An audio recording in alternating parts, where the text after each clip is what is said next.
new versus used debate is as old as the first used car. Back in 1898, someone said, "F this shitbox, I'm getting something new." Now, I like to stay away from such things because the used cars always seem to have such an advantage. But, as it happens, Mr. J.F. Musial has left us his E46 BMW M3 while he's been out of town. Time for a comparison. So, I asked what he paid for it. 22 grand, he said. So I found another car you can get new for 22 grand that might be even more fun than the BMW.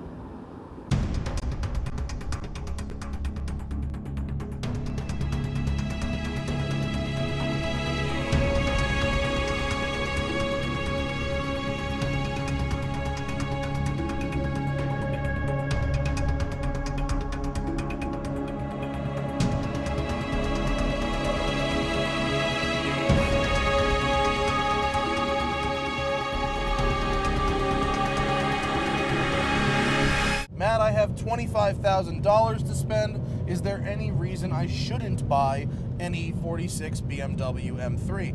And there are a few reasons why you shouldn't. Number one is BMW owners.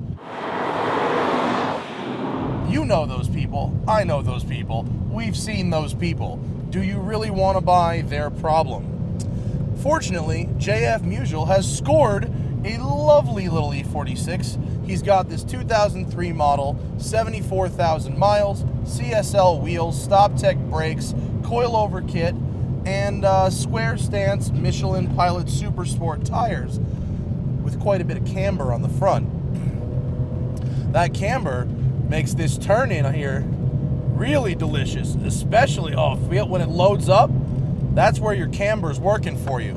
On the other hand, on the freeway, the camber does tend to make it dart about while going in a straight line.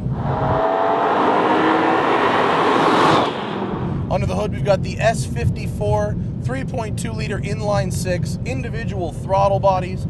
At the time, the highest specific output of any engine BMW had ever made, and right up there with the highest specific output of all engines ever made. There's no squeaks or rattles. The interior feels incredibly solid. The motor feels really strong. Everything works good. The short shifter's nice once it gets warmed up. When you first start the car in the morning and it's cold and the fluids haven't circulated yet, it can be a bit of a workout to get the thing in gear. My Audi S4 used to be like that. The clutch feels really nice. The brake pedal with the stop text is firm but very effective. The seats are good, but not as bolstered as some of the stuff you get today, such as the Fiesta ST or the Focus ST. The car is the right size. It's really a good size. The proportions are good, very classically proportioned. I have a hard time believing this car will ever look dated. Although I have no complaints about the engine, it's a very good engine. 10 years down the road, it doesn't feel particularly quick. This thing could do 0 to 60 in 4.8 seconds when it was new, and I have no problem believing it could do that today. But that number is faster than the car would lead you to believe, because it makes 333 horsepower, but it's way up at the top. You really got to wind it out. Compared to the Fiesta, smaller displacement but with a turbo, which makes all its torque in the mid-range. So coming out of these tight corners here, the Fiesta actually does feel a bit quicker. Revving it out isn't really an adventure. You don't feel boost building. It's nothing to write home about, honestly. It makes a nice sound. This is just a nice, well-balanced sports car. You're not buying a $22,000 car. You're buying a $50,000 car that has been beat down to $22,000. So, nice T-Bird. So you have to be wary of that. You're going to spend money maintaining this car. There's no warranty. When anything in a BMW breaks, it's $1,500. You have a BMW Business CD, which presumably is called that because it's no fun at all. You have automatic climate control, heated seats, automatic windows, automatic headlights, cruise control, and some steering wheel mounted controls.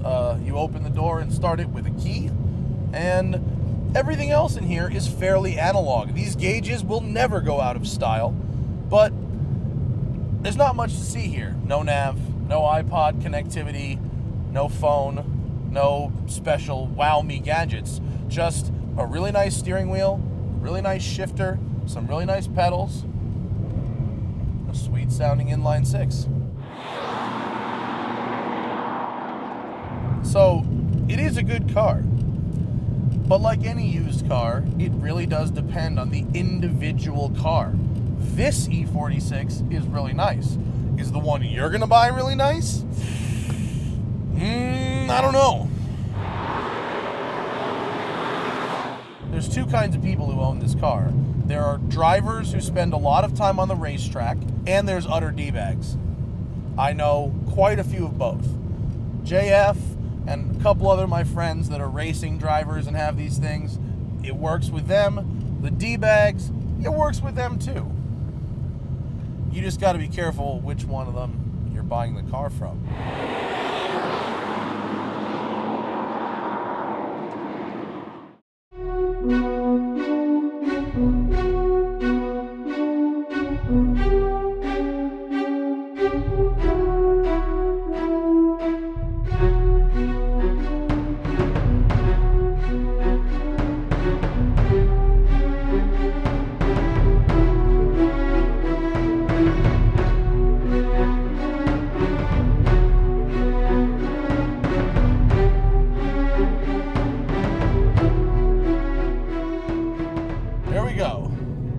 Let me tell you how much I love the Fiesta ST.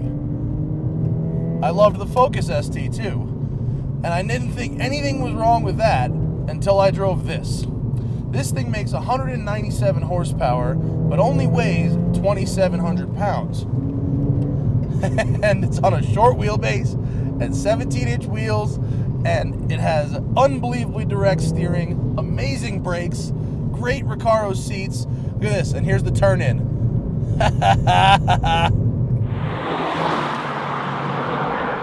It is just hilarious fun for anyone of any skill level. And on the street, where speeds are lower than on the track, this thing is the king. Now, I know what you're thinking. Farah, the Fiesta is front-wheel drive. There is no way it could be as good as an M3, which is rear-wheel drive, because rear-wheel drive is always better. Okay, let me explain something to the people out there. Not everyone wants to drift. Some people like drifting. I like drifting. Chris Harris likes drifting. A lot of other people, though, think they like drifting until they try it and wrap their car around a telephone pole. In a straight line, the E46 will have this by 2 seconds, which is a lot. That's a big number. But I'm telling you, you'd never know it to drive it, because a lot of that has to do with gearing, how many times you have to shift in order to hit 60 miles an hour. And within a gear, let's just say if you put a car in 4th gear and just roll into it, I think the Fiesta feels just as fast as the M3 in gear. On the track, I might concede that the M3 is the better choice, but for 25 grand, you're buying a car that you're going to be driving on the street 90% of the time. And on the street, the Fiesta is incredible. I cannot believe that $22,000 gets you this much performance and this much fun. Feel to me is much, much more important than the numbers. I don't know about you, but I'd much rather be driving a car that feels fast than driving a car that is fast. Especially because as an amateur, odds are I can't exploit every bit of a car's performance all the time. Except in something like the Fiesta, where I can. The shifter after the M3 short shifter feels a bit like a semi-truck, but compared to anything else, it feels nice, fluid, really engaging. The seats, tons of bolstering, thigh bolstering, side bolstering, so much bolstering that you actually have to break the seat in, otherwise it feels a bit too tight. The pedals are really good, perfectly spaced for heel towing, And believe it or not, the steering feel is better in this than it is in the E46 M3. Now, the M3 is better in terms of both materials and in ride quality. It's a much better daily driver in terms of being comfortable. This car is very stiff, and you really do feel everything in the road. What was interesting was the first time I drove the ST, it was on the track, and I didn't notice the torque steer because once you get into third gear, it's pretty much gone. But coming out of tight bends in second or coming off the line in first, there's quite a lot of torque steer.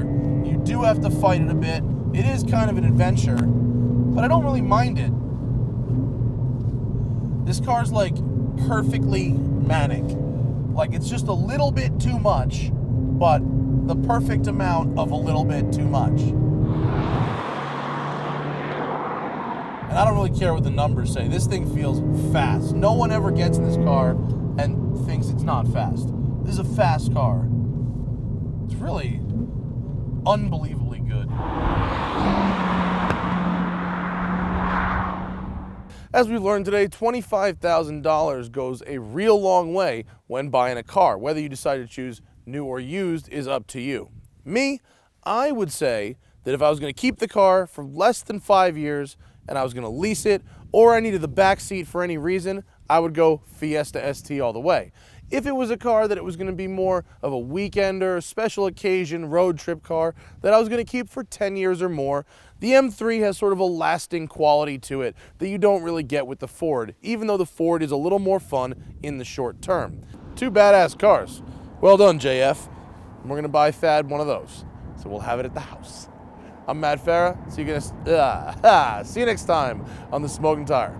Listen to our podcast.